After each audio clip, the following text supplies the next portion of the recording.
बाबा केदारनाथ। दोस्तों, हर middle class लड़के के दो ड्रीम्स डेस्टिनेशन जरूर होती है, जिसमें दूसरी है लद्दाख की बाइक राइड और पहली है बाबा केदारनाथ जी के दर्शन।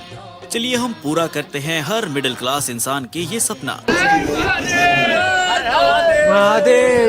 दोस्तों, अगर आप भी केदारनाथ धाम जाना चाहते हैं तो आपके मन में बहुत से सवाल आते होंगे, जैसे कि कब जाएं, कैसे जाएं, क्या क्या सामान साथ लेकर जाएं, कहाँ रुकें, किराया कितना रहेगा, बस का, टैक्सी का, होटल का, और आपके मन में इस तरह के बाकी सवाल भी होंगे। तो इस वीडियो को एक बार पूरा जरूर देख लीजिएगा। साथ ही साथ आपको बताएंगे कि क्या है सबसे आसान और सस्ता तरीका केदारनाथ यात्रा का। ऐसे ही इंफॉर्मेटिव वीडियोस देखते रहना चाहते हैं तो चैनल को सब्सक्राइब जरूर करिए और कमेंट बॉक्स में हर हर महादेव जय बाबा केदारनाथ जरूर लिखिएगा। चलिए दोस्तों, आरंभ करते हैं। केदारनाथ देहरादून से 245 किलोमीटर की दूरी पर है। वहीं हरिद्वार से भी 245 की दूरी पर है। ऋषिकेश से बात करें तो 208 किलोमीटर की दूरी पर है केदारनाथ धाम। मैं आपको सबसे सस्ता और आसान तरीका बताने वाला हूँ बाबा केदारनाथ धाम यात्रा का।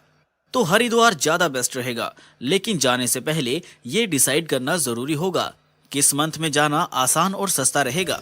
केदारनाथ धाम यात्रा मई महीने से शुरू होकर दिवाली तक चलती है। आप मई से लेकर दिवाली तक कभी भी जा सकते हैं, लेकिन अगर आप बहुत सस्ती और आसान यात्रा चाहते हैं तो सितंबर और अक्टूबर का महीना सबसे अच्छा रहेगा। मई और जून के महीने में बहुत ज्यादा भीड़ रहती है, जिस वजह से वहाँ के होटल, खच्चर, पालकी, ढाबे, ट्रांसपोर्टेशन सभी का खर्चा बहुत ज्यादा बढ़ जाता है। ये बात हुई बेस्ट समय की जाने की, लेकिन जाने से पहले यात्रा रजिस्ट्रेशन करना पड़ता है। यात्रा रजिस्ट्रेशन कैसे होगा, चलिए आपको वो बताते हैं। यात्रा रजिस्ट्रेशन ऑनलाइन और ऑफलाइन दोनों तरीके से किया जा सकता है। पहले मैं ऑनलाइन का तरीका बताऊंगा। यात्रा रजिस्ट्रेशन के लिए एक वेबसाइट दी गई है जो आप स्क्रीन पर देख रहे हैं। इस वेबसाइट पर आपको रजिस्ट्रेशन करना होगा। सिंपली आपको नाम, फोन नंबर डालने के बाद आपको यहाँ रजिस्ट्रेशन करना होगा। अपनी डिटेल फिल करनी होगी कि आप किस धाम की यात्रा करने वाले हैं, कितने लोग हैं, किस डेट को आप यात्रा करने वाले हैं। वो सारी डिटेल्स आपको फिल करने के बाद यहाँ पर आपको रजिस्ट्रेशन करना होगा। यही एक कंपल्सरी प्रोसीजर है। बात करें कितने लोग केदारनाथ धाम दर्शन करने आ सकते हैं, तो इसकी लिमिट है केदारनाथ में 12,000, बद्रीनाथ में 15,000, गंगोत्री में 7,000, वहीं यमुनोत्री में 4,000 लोग एक दिन में दर्शन करने आ सकते हैं।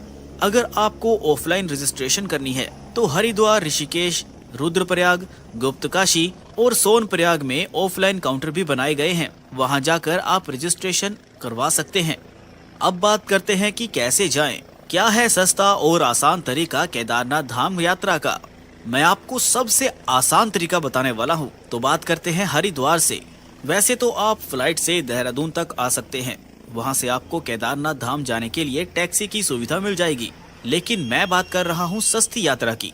तो आप हरिद्वार आ जाइए। और हरिद्वार रेलवे और सड़क मार्ग सीधे तौर पर पूरे देश भर में जुड़ा हुआ है। हरिद्वार से चाहे आप टैक्सी भी हायर कर सकते हैं, लेकिन वो थोड़ी कॉस्टली पड़ जाएगी। आप शेयर टैक्सी ले सकते हैं, लेकिन डायरेक्ट शेयर टैक्सी भी आपको हरिद्वार से केदारनाथ के लिए यानी सोनप्रयाग के लिए नहीं मिल पाएगी। अगर आप शेयरिंग बेसिस पर आना चाहते हैं तो तीसरा ऑप्शन है आप बस से आ जाएं। बस से सबसे आसान और सस्ता तरीका है। हरिद्वार से सुबह 5 बजे के आसपास बस चलती है, जिसमें 3-4 बसें हैं, जिसमें 5 बजे, 5:30 बजे और 6 बजे के आसपास चलती है। बसेस में किराया 700 से 800 रुपए तक का होता है, तो समय लगता है करीब 10 घंटे का। इन बसेस की ऑनलाइन और ऑफलाइन दोनों तरह से बुकिंग की जा सकती है। सुबह 5 से 6 बजे के बीच बस पकड़ने का मतलब है कि आपको या तो एक दिन पहले हरिद्वार आना पड़ेगा, या फिर आप लेट नाइट हरिद्वार पहुंच जाइए और सुबह मॉर्निंग में बस पकड़ लीजिए। ये सबसे सस्ता तरीका रहेगा आपकी केदारनाथ यात्रा का।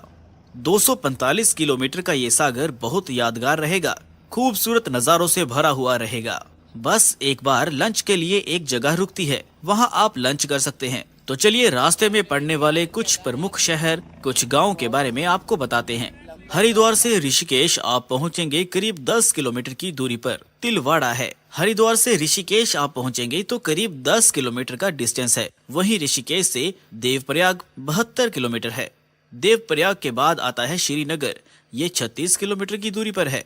श्रीनगर से 33 किलोमीटर की दूरी पर रुद्रप्रयाग और रुद्रप्रयाग से करीब 10 किलोमीटर की दूरी पर तिलवाड़ा है। तिलवाड़ा से 12 किलोमीटर की दूरी पर अगस्त्यमुनि और अगस्त्यमुनि से 25 किलोमीटर की दूरी पर गुप्तकाशी से मैं आपको बताना चाहता हूँ कि यहाँ पर एक हेलीपैड है। अगर आप केदारनाथ धाम यात्रा हेलीकॉप्टर से करना चाहते हैं तो गुप्तकाशी से भी आप हेलीकॉप्टर ले सकते हैं। गुप्तकाशी से हेलीकॉप्टर का किराया 7,750 रुपए एक व्यक्ति का राउंड ट्रिप में। अगर आप हेलीकॉप्टर टिकट बुक करना चाहते हैं तो गुप्तकाशी से भी कर सकते हैं। गुप्तकाशी से करीब 3.5 किलोमीटर की दूरी पर नारायण कोटी नाम का एक गांव आता है। नारायण कोटी गांव के बारे में मैं आपको बताना चाहता हूं। यहाँ पर एक लास्ट पेट्रोल पंप है। अगर आप अपनी कार, बाइक या गाड़ी कुछ भी लेकर आते हैं तो नारायण कोटी में ही आपको लास्ट पेट्रोल पंप मिलेगा। उसके बाद दूसरा पेट्रोल पंप आगे नहीं है। और नारायण कोटी से केदारनाथ सोनप्रयाग की दूरी करीब 30 किलोमीटर है। उस 30 किलोमीटर के दायरे में कोई पेट्रोल पंप नहीं मिलेगा।